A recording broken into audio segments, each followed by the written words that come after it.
Praise the Lord. Hallelujah. Odofo Onyankopɔn shall be brave. My mom paye. Odomfo ne mobrohumfo agya nenso ma yeda wase bebre wai. Yeyi wa yo kamfo ne tuntun yido kase yema o. Senya we rade na wo na fa mama Israel nkan. Mama obi biara nkan nyame ne yedi ne yie.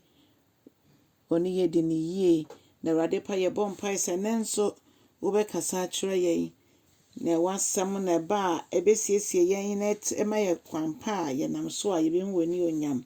nti rade ye da wase so mo ani onyam aye kese wo Yesu Kristo din mu ene abompa ye hallelujah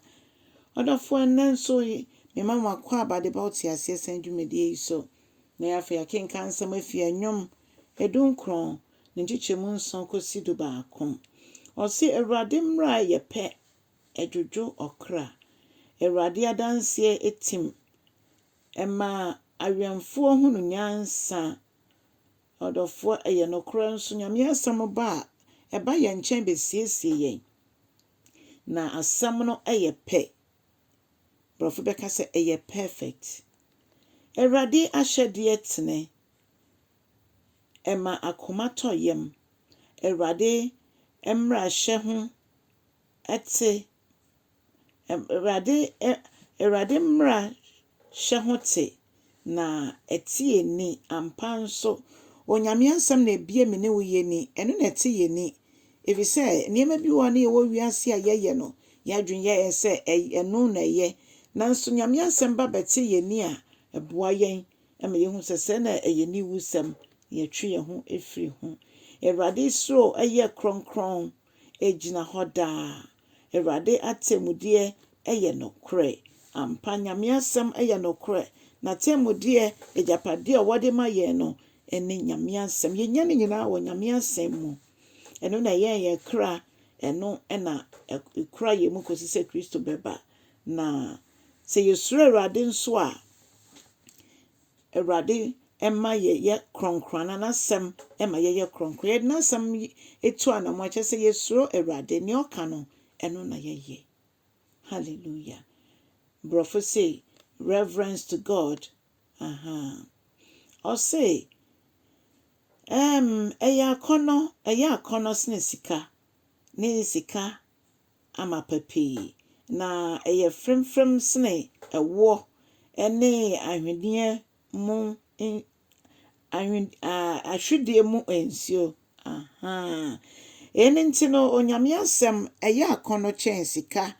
na eye frem echen ewo nyame asem ye den so ampa eno ena yire emfini deda eno ena beji akosi se yebeduru osro ahemem na eye de echen sika akọ a sipimpo brofo say finest gold yentimi mfanto to onyame asem ho ena wonim se asuro hompo yekonanti gold so yekonanti sika akọ so nti ano de bibikitu ebi e wo soro ahemem ho eno nti nyame asem esompo na emusio nso e frem echen ahwede mpo wonam so bo wako akoko esudie mu ewo aketua nyame nam na asem so ebo ye nkoko na se etimi di na asem so nso a eso wa aketua pa odofo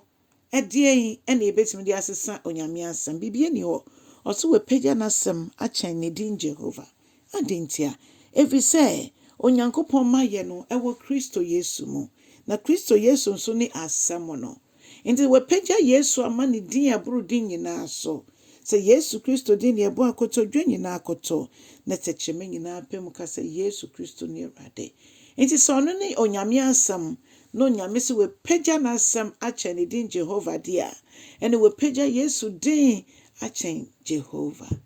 odofo onyame asem ede ne bie ye ni eti ye ni nso ampa emma ye hunumo na enye ye nkra so mama ye fa ye honto Onyankopɔn ne na asem so na ye behu na ni onyam dada obebie ye ni ama niema hinta no ye hu ni atwe ye hu ɛfiri nea ɛnyɛ biara ho. Onyame nka wo ho, ɔnka me nso me ho. Ne yɛmmɔ asɛmpa no de wura fi sɛ Yesu ɔyɛ kɛseɛ. Yesu wama yɛ nidasoɔ. Yesu wama yɛ da nkwa. Nyame nhyira bebree. Na sɛ mo